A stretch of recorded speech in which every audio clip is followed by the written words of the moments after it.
I gotta be honest, Genesis 38 is one of those chapters where you read it and you're like, what in the world is going on? Because the culture and the context is so drastically different from what we know and experience today. You have Judah, and his daughter-in-law Tamar had been married to Judah's oldest son, Ur. Ur was wicked, and so the Lord took his life. And so now Tamar is passed down to Onan, Judah's second son.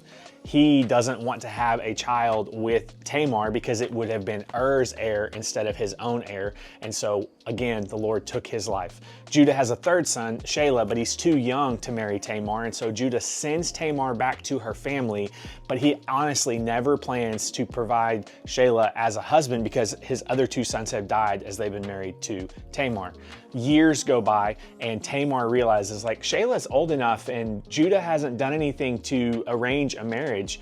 And so she then takes things into her own hands. She hears that Judah's coming to town. She disguises herself, dresses as a prostitute, goes out by the gate, and as Judah comes into town, his wife has died. He sees this prostitute, he makes the decision to proposition this woman, having no idea that it's Tamar. He ends up sleeping with her, he gets her pregnant, does not know this obviously, goes on his way. And then we get to verse 24, and check this out.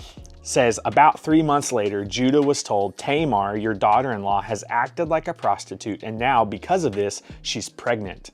Bring her out and let her be burned, Judah demanded. Like his immediate reaction is this moment of judgment, but he is the one that has already sinned on multiple occasions. One, he slept with her, right? He slept with a prostitute. This was an issue, but also the custom and the law was that he would provide his youngest son to provide an heir to Tamar, and he had not accepted that responsibility. And so he had wronged her multiple times.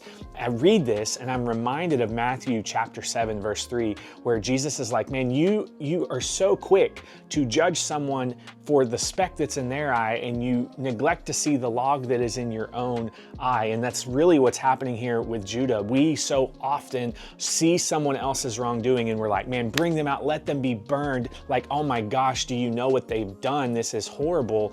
And yet God is challenging us to look inward. It's like, man, you need to check out the log in your own eye before you're worried about the speck in someone else's eye. And so even though Genesis 38 is a little off and it's like, man, what does this mean for us today? It is another reminder that we need to check out what's going on in our own hearts first before we worry about what's going on in the life of someone else.